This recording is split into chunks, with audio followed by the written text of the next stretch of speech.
This video is going to show a DIY installation of the AprilAire 500M whole house humidifier. I bought the one that comes with the installation kit, and it has just about everything you need except for tools, some sheet metal screws, duct tape, and maybe some extra wire. Just a warning, the instructions are definitely written for someone who already knows how to do HVAC stuff, like cutting through sheet metal and attaching flexible ducts to things, which you'll see me totally guess at here. The basic idea behind the device is simple and clever. You have the main unit on your supply, and then a tube attached to the return. This uses the lower pressure in the return as a kind of free vacuum to pull air across this water panel without needing any fans in the device itself. Water drips down this water panel in the middle to provide moisture to the air. The water supply is controlled by a humidistat and whether or not the furnace blower is on. I will say that the wiring on mine was a little simpler than it could have been since my furnace actually already has a humidifier control output I could use. But the kit comes with several things to use if you don't have that, including a 120 volt to 24 volt AC transformer and a relay to detect when the furnace blower is on. The basic steps are: cut a hole in your furnace supply, mount the main unit, cut a hole in the return, mount the circular flange collar thing, connect the two with the flexible duct, mount the humidistat. I chose to put this on my return duct, which requires yet another sheet metal hole, but you could also mount this in the living area of your house. Connect a water supply line to the solenoid, preferably to hot water. Connect the bottom to your drain, and finally wire up the solenoid and humidistat. Okay, time to dive in, starting with a tour of what all the installation kit comes with. It's got quite a lot. So you got your instructions, and these actually, this size of the instructions is the template that you're going to use to cut a hole in your furnace sheet metal. Humidifier itself. Water panel. Here's the schedule I need to change it on, and you're supposed to replace that annually. It's got some flexible tubing, I think, to make that corner. This thing that goes in the round hole. A drain line. So water's going to come in from your hot water line through this water supply line into here. And this is a little solenoid humidistat. It came with this saddle valve that lets you pierce into a hot water line. This wire and a relay. And I think this goes on the blower to your furnace, so it detects when it's on, and only then does it turn on this whole system. I guess the idea is maybe that you don't want to use water if your furnace isn't even on. That won't do anything. It'll just drip down. 120 volt to 24 volt AC transformer. So on my furnace, there's a lot of stuff going on this side. I've got these control wires. I could probably move those, but my air conditioning lines, a propane gas line. So this is my return, and this is the supply. So I don't think it's going here. So I'm gonna go around to the back. And look at all that open space there. So I'm hoping I can put it kind of like, I have to figure out where the air conditioning coils are before I start poking into this thing, but I'm hoping I can put it here and then kind of connecting to the return there. Okay, problem number one. The hole on this guy is facing the wrong direction. I want it to face the other direction. So I actually emailed them and they said you could flip it. So take off this cover. Water supply line. You're going to connect that up here, and then water's going to drain down this way. So it'd be super bad to have it upside down and have the water supply going in the bottom. That would just drip out onto the floor. It'd be bad. I think you can flip this panel around. Get this guy out. Yep. Yeah, okay. So that comes out. There you can see the drain at the bottom there. So I think I can just switch this drain to the other side. There's a little cap that spins and comes off. And this drain similarly spins and comes off. Let's get this little like tab that goes in that hole. So I'm gonna put that up here now. Just push it in and twist. And put this cap on the other side. Twist that guy in.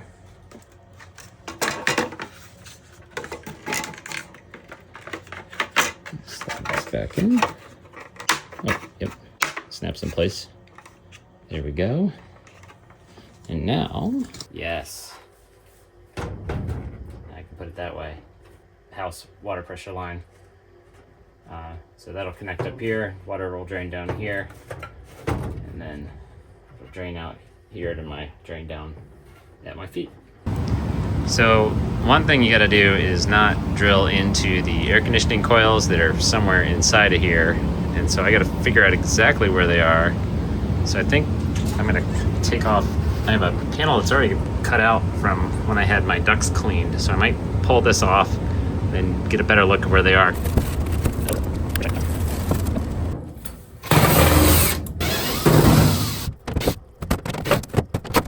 Got it?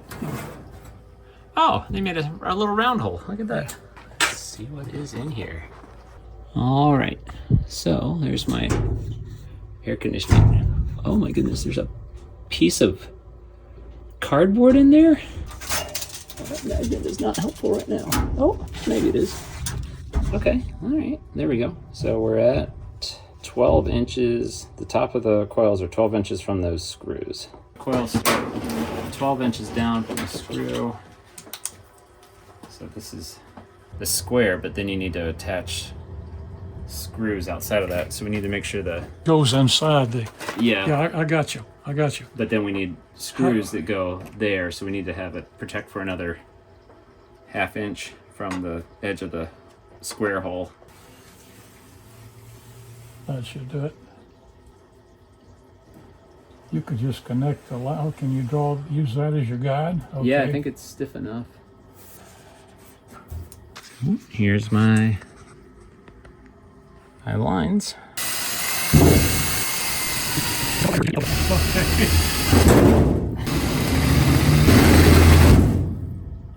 Strikes me that I should have started the hole. Yeah, a little above. Because now I got a hole below my line, which is probably okay because the lip of this sticks out. Right. This will actually cut through this. It's kind of like bending it up a little. I'm gonna cut in. Oh, this is almost like cutting paper. Oh my goodness. I don't think I'm gonna need anything fancy. It's kind of like bending it up a little. And I'll work on it. I'll cut into the middle to see if I can figure out the right technique, maybe. So this cuts really easily, but I'm having a little bit of challenge cutting in a straight line.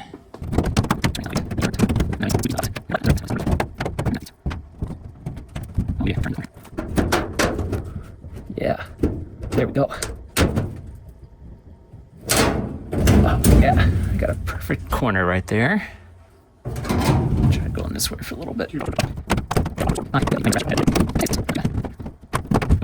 Okay, we're gonna see if there's a faster method with this oscillating tool from Harbor Freight with some metal cutting carbide bits. Okay. So if you're looking for the hex key, it's attached to the cord on the Harbor Freight thing.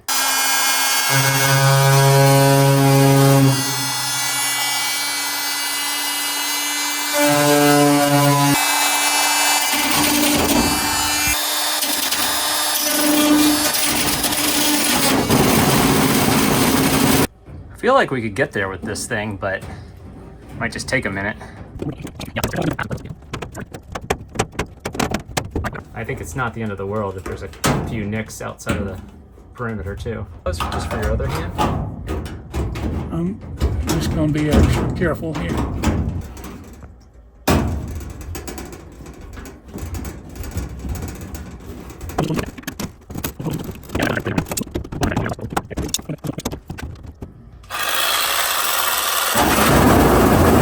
Like before you. So, okay, so here's the trick. You gotta go counterclockwise. Yeah, what is You're it? right. You're right. It's counterclockwise. Yeah. Yeah, because I was able to go that way, just like you. And you're able to do the line pretty well there. Yeah, I'm right on it.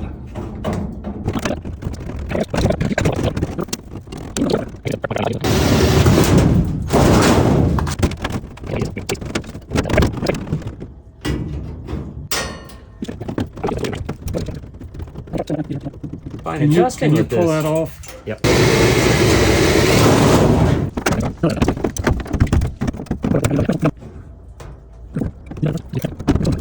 Good. Well, look at that. That right corner is maybe Down here not on the it. bottom.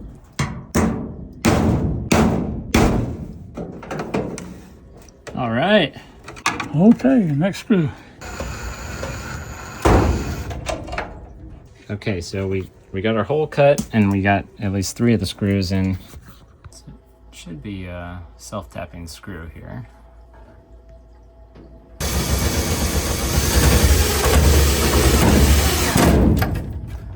Self-tapping indeed. All right. So now I gotta install this part, which I think I just cut a hole and then I bend these tabs around the hole. And this other piece it came with, not sure what to do with this yet, but it seems like it'll be a good template for the hole.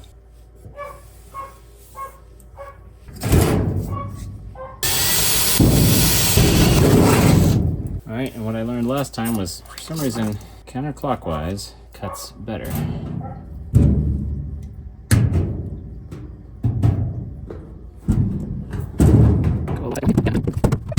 Milwaukee sheet metal cutter. It's got these little tiny teeth. It cuts through it really easily.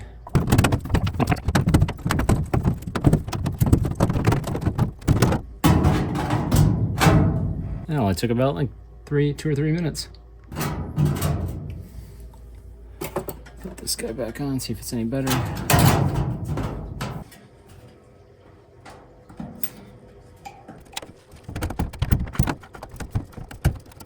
Got all those folded back. And it looks like it might fit over the outside of this, and then maybe I could just tape it on, and then over here, this piece fits in here, and there's 2 little, there's a hole at the bottom here, and a hole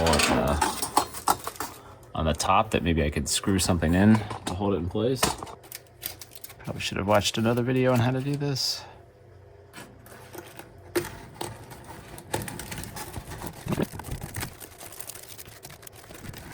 Yeah, okay.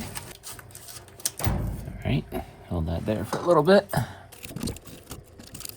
Throw this guy in here. Maybe I can screw it in somehow. Oh no, come on. But before we put this on, I took the cover back off, and I'm gonna vacuum up some of the grossness that's down in my coils.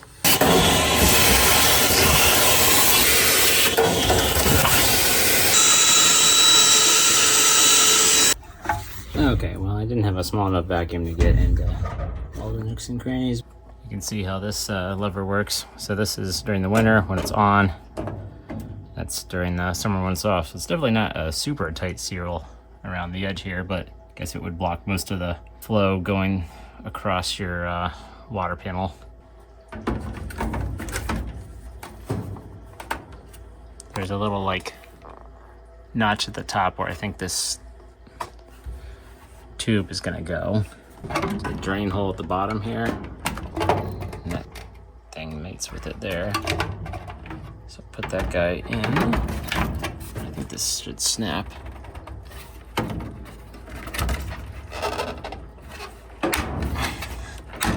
we go. Spot where this thing goes in, the tube. Fit in there in any tight way. Okay.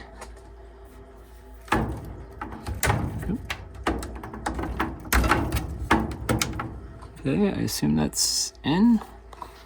Maybe I can just, this is the, there, if I just do that, maybe that'll work. So I think I need to attach this end to my hot water supply. The installation kit came with this saddle valve, which you just clamp on your pipe, and then it's got this little needle that pierces the pipe after it's all clamped together. I think you might not even have to turn the water off. This little rubber gasket goes on there also. PEX 500. So I need to go from here, almost just straight up to my hot water pipe, which is right there. It said to use hot water. You can use cold, and the instructions say you can use cold, but hot water is will get you more moisture. I think you might be able to install that without turning the water off, but I'm a chicken. It says to fully retract this guy first. Okay, and then finger tight the valve body into the top saddle, which is this. It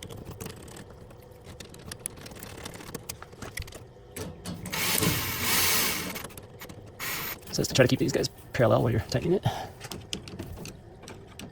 There's a lot of don't over tighten it or you'll cause leaks business in the instructions. Not that they give you any torque values to tighten to, but they say to tighten the clamp until this rubber gasket is about 2/3 of the size it originally was. It feels decently tight. I guess if I see any leaks, I will tighten it more. Now, because I've messed this up before, you can put this nut on and the sleeve. Compression nut and sleeve have to go on before you start attaching this. I'm gonna take off the one from here. Oh, nope, not first. Keep it first, then sleeve. So the nut will push that up against the other side of the connector and make a tight seal. Connect it to this side. I believe the solenoid should be in the off position, so when my water turns on, hopefully it'll stop right there. Okay. I'm not really sure how tight to make it. It says to tighten this part in the body with 2 wrenches to make sure that's tight. Here are the instructions. Gland nut, yeah, that's that top thing. It said to tighten the valve body into the saddle nut, which I did a little bit. Don't want to go too crazy with that. Going into the hot water. Okay, assume we're in. Back it out now. Okay, and we have some leaks. All right. Maybe I'll tighten that back up just for now. So I think I might need to tighten this guy like the instructions said, and I ignored.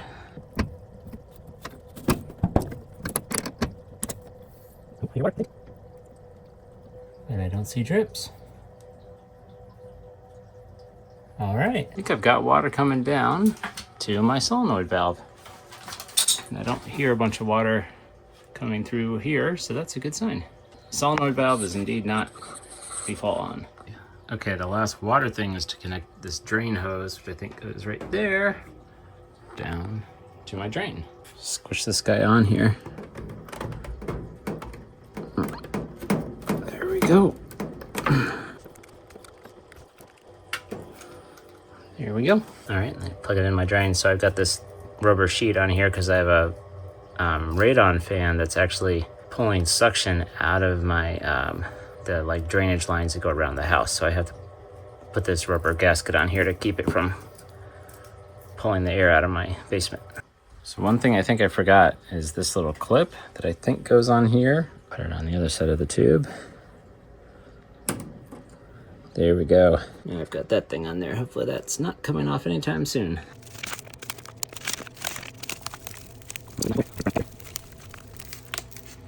All right. Okay, I've got the tube back on here. There we go. There we go. I should probably put one on the bottom. Do that a little later, but this will at least keep it from falling out. Okay, here we are again. My tape came off. Try to get this guy on there again.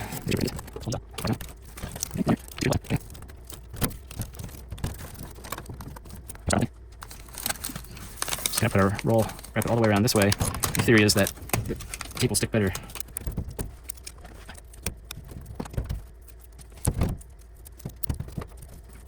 Okay, I've got this kind of mangled on here. I think after I turn it on, I'll just go around and see if I can feel any draft, although this is going to be a vacuum, so it won't be as obvious, but let's just add more tape later. All we need now is the electronics to activate the solenoid. You don't want water dripping through here unless the furnace or the fan is on blowing air across it, because otherwise the water is just dripping down and into your drain. Some furnaces have an accessory line that has 24 volts AC that only turns on when the furnace or the fan is on.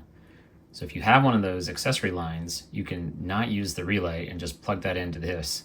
And that way, this control will not have any power unless that accessory line in the furnace is on. So you don't need a relay in that case. If you don't have one of those, you need a way for this guy to know to turn off when the furnace or fan is off. And that's what this relay is for. So this thing like hugs the power going to your blower and closes a switch when that blower is on, which then lets power connect all the way through to your solenoid valve and the control up here.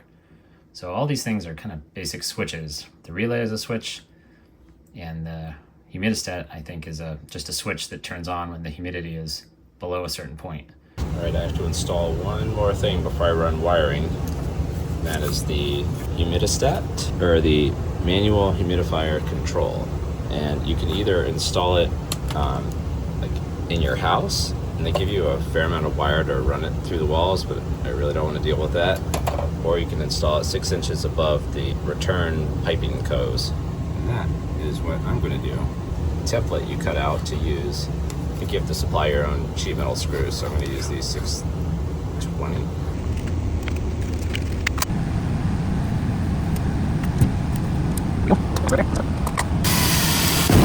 Try my little prick punch to get a dimple to start it in.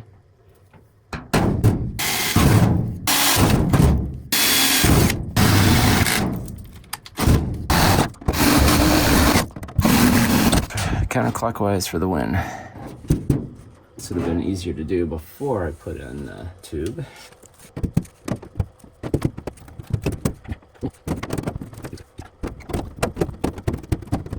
So up against my top piece here.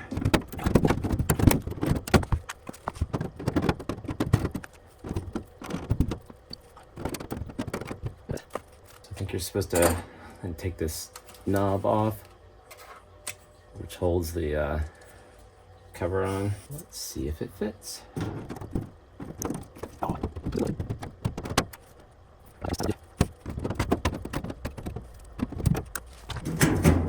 I'm feeling better. Yes. All right. Oh, I just sucked up the insulation.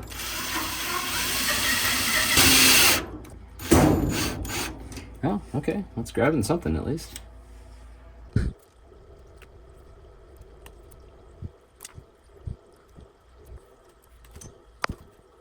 we go. This guy back on. Huh. It looks professional. What doesn't look professional is all this business. This tape really does not want to stick to this foil stuff. I don't know if this scheme is gonna work. I'm kind of lucky. My furnace is maybe a little bit newer, and I've got something already built in. It's a 24-volt humidifier signal that only turns on when the draft blower is energized. I can just use that to power my control and the solenoid.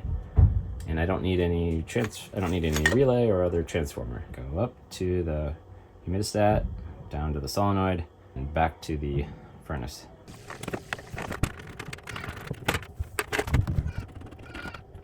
There's a wiring diagram on the inside, which I think is probably pretty common. So if you don't have your manual, it might just be on the inside here. And then it said that connected to the common labels. Oh, there's C, okay. It came with these wire nuts. 24-volt humidifier connector, I think.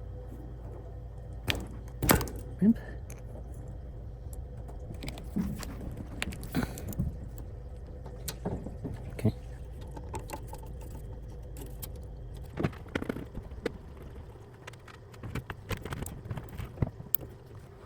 Time to turn it on. Hopefully we don't blow a fuse. Okay, furnace is on. All right. Oh, I heard it. I heard the furnace turn on, and then I saw this line bounce. So I think water is going through here. Let's check it out. I hear it. I don't see anything coming out of the drain yet. Oh, it's going down the drain. All right, now a bunch of air is starting to blow out here. I think we are working. Time to put the cap back on. Oops.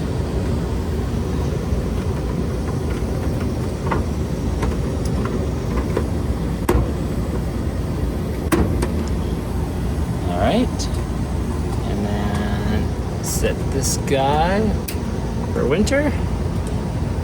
All right, air is flowing through here now. I feel a little vibration. It's making this little kind of like seeping sound. Maybe that's okay. I wonder how much water it uses per hour. Seems like it's a fair amount dripping through there. Turn the heat on just to see if I can feel this thing click.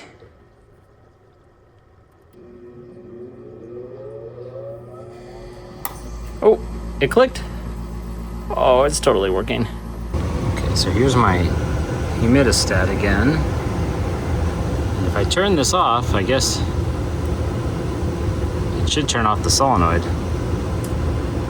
Oh, I think it just did. I guess this is also interesting up here. This, when outside temperature is -20, 0, or 20 degrees, you're supposed to change the setting down to have the less relative humidity. I think this is because if it's too cold outside, even if you are only at, say, 25% inside humidity, that'll still be enough to condense on your windows and damage. You know, as soon as you have condensing water, you've got mold and damage. So the part of the instructions that says you have to turn down the humidity if it gets cold outside are definitely right. Here you can see it's like below 20 outside, and I only had it at like 30%, and it's still condensing on the window. So that seems bad. You can see more down here. It all seems bad to have happening.